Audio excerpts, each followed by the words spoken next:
Well, hello there, it's Mary. Welcome back to the channel. If you're new here, we have a lot of fun on this channel with hacks and money savings and all kinds of goodness, mostly in the paper crafting world. So today, I'm going to show you 5 tips to simplify your card making process, okay? This is the particular stamp set that I'm going to be using today. This is from 𝗦𝗘𝗧𝗨𝗣.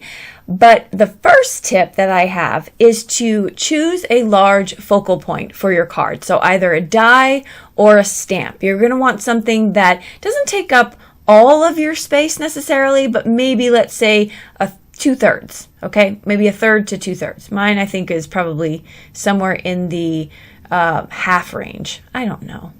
You're asking me to do public math. I can't.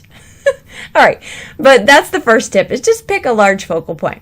Now, I'm going to be using some pattern paper here because that is my second tip for you, and we'll get into that in a second. But I'm going to be using some pattern paper that I ran my scallop die through, and it creates 2 pieces from one die, and then I'm just going to alternate that pattern paper that coordinates with each other.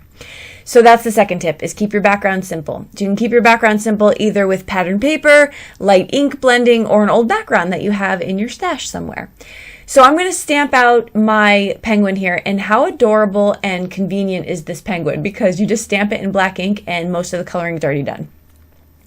The next thing that I want to talk about here is I want to advise that you create your sentiments all at once.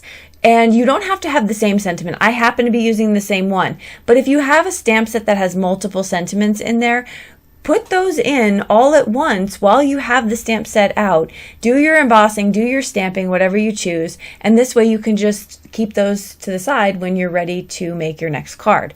So that's sort of another tip to have for future use. I'm going to heat emboss my 2 sentiments here that I created, and I just put some white embossing powder over some sticky clear ink that I stamped it with. I'm going to heat set that with my heat gun, and then I'm going to cut those out. Now I have a coordinating die. This stamp set does come with coordinating dies. You can fussy cut this stamp, that's fine. But I'm going to run it through my die cutting machine twice. So I have 2 cute little penguins. And I'm making 2 cards because I had all my supplies out. I got, I watch Amy R's videos a lot, and I know she makes multiples in one video, which I really need to do a better job at because it's so convenient and it makes so much sense. So now I have my backgrounds done. I have my sentiments are getting shaped up. I have my penguins are cut out. My next tip, if you want to keep your card simple and make this process easy, or if you have to get a card done quickly, is to keep your coloring very, very simple. I'm not doing any blending on his nose. All I'm taking is a light gray marker to put a little bit of shadow. It does make a difference, but you don't have to do any coloring at all. This little guy is cute, just with a little orange beak and being black and white, but I did add just a little bit of shading. And then my last tip for you is to keep the assembly simple. When you're putting your cards together, we don't necessarily think about a detail like this, but if you're using liquid adhesive to put your cards together, it is pretty fast, or tape runner. So either one. If you're doing flat surfaces, it does go by really quick. So if you're mass producing cards, that's probably the best way to do it. And then maybe just keep some foam tape or an interactive piece of your card. Do that maybe sparingly, maybe a little bit of one thing on the card. But if you're doing mass production, I would recommend keeping your cards flat.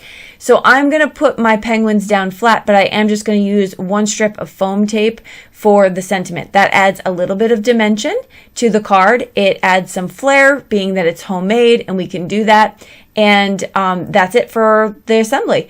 Now, here's a bonus. If you want to step up your simple cards, you can do so with just adding a little bit of embellishment to the top of that card. And that could come in the way of pops of color, like I just did here over the holly berries.